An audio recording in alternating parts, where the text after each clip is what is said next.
Petition डाली उसमें last में आकर के। पहले तो ये कहते रहे कि उस समय हम लोग इसलिए लड़े कि आज़ादी के कोई वो मतलब कोई रिड्रेसल का कोई चांस ही नहीं था।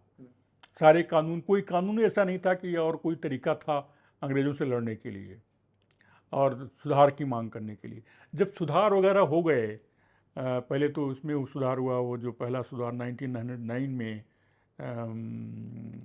माले मिंटो सुधार हुआ, फिर 1919 में ये सुधार हुआ, इनका मॉन्टेग्यू चेम्सफोर्ड सुधार हुआ का। ये सब सुधार जो हुए, फिर शिक्षा का बिल आया, कंपल्सरी शिक्षा का बिल गोपाल कृष्ण गोखले लेके आए। तो ये सब जब हो गए हैं तो अब हम लोगों को इसका विश्वास है कि अब ये हम लोग शांतिपूर्ण तरीके से सुधारों को इम्प्लीमेंट करके आज़ाद हो सकते हैं। ये ग्राउंड पहले लिया था, ये भी बेकार का ग्राउंड था, वो जानबूझ के लिया था। बाद में इनको माफ़ी एक बार मांगनी पड़ी। कारण ये था कि वो जल्दी से जल्दी वहाँ से छूटना चाहते थे और आकर के अभिनव भारत का काम का विस्तार करना चाहते थे। कई लोगों ने ऐसा किया था, वहाँ से आकर के फिर क्रांति कर रहे हैं। सचिन नाथ सान्याल वहाँ आजीवन कारावास में गए, वहाँ से माफ़ी मांग के आए। माफ़ी नहीं आए, माफ़ी मतलब माफ़ी तो मांगनी थी, लेकिन वो आए आम माफ़ी में, और वो आए और फिर काम शुरू कर दिया। हिंदू वो ये चारे का संगठन उन्होंने खड़ा किया, Hindustan socialist Republic, Hindustan Republican army बनाई, और उसके बाद जो है पर्चा छापा, पूरे देश में बांटा उसको, और उसके बाद वो कांड हुआ जो इसमें आज़ाद वगैरह फंसे, ये जो ट्रेन लूटने वाला काम जो कौन सा कहाँ हुआ था वो, और उसके नाम से फेमस है। तो उसके बाद फिर वो उनको वापस उसी कांड के बारे में, ट्रेन लूटने वाले कांड के बारे में उनको वहाँ 2 साल की सज़ा पहले ही काट रहे थे पर्चे के बेसिस पे, तो उनको आजीवन कारावास देके फिर वहाँ भेजा गया। और जिस वर्ग के लोग ये क्या आरोप लगाते हैं माफीनामे वाले, उनके तो अपने नेता अमृत डांगे जी खुद माफी मांग कर आए थे, सीपीआई के बड़े नेता थे। हाँ, और उनके भक्त भी थे, इनके डांगे साहब इनके बड़े भक्त थे सावरकर के, अपने को अपना गुरु मानते थे इनको, क्रांतिकारी के गुरु। फिर ऐसा क्या आज आ गया कि वही बाहर चल के बाहर काम करेंगे। देखिए, जो कांग्रेस के अलावा जेल भरो किसी का प्रस्ताव नहीं था। इन सब की ट्रेनिंग इस तरह से थी कि गोली से मारे जाओ या फांसी चढ़ो, लेकिन जेल में तो टाइम व्यतीत करना भारत माता का अपमान हुआ।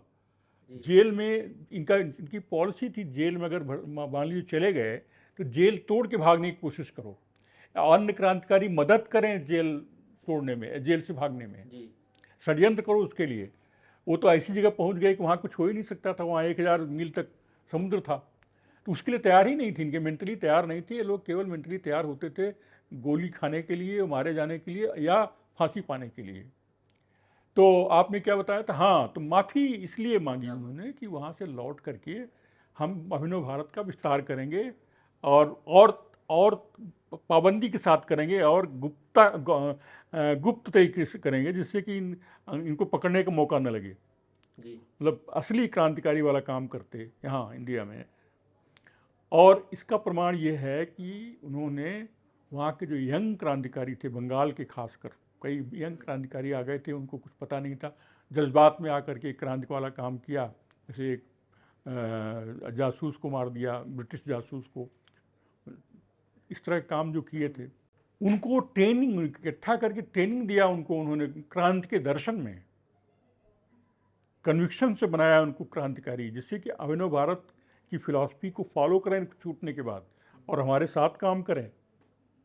उससे पहले से ही एका था महाराष्ट्र और पंजाब और यूपी की और बंगाल के क्रांतिकारियों में एक सूत्रता थी, लेकिन ये वहाँ पर उसको मजबूत किया इन्होंने, और मजबूत करने के अलावा ये तैयार किया लोगों को कि हम जब लौट के जाएं माफ़ी के सहारे, तो ये लोग वहाँ पर मिलें और ये लोग हमारे साथ काम करें, अभिनव भारत के लिए काम करें। उनका उद्देश्य तो देश को आज़ाद कराना था ना, क्रांतिकारी तरीके से देश को आज़ाद कराना था, सशस्त्र आंदोलन से देश को आज़ाद कराना था।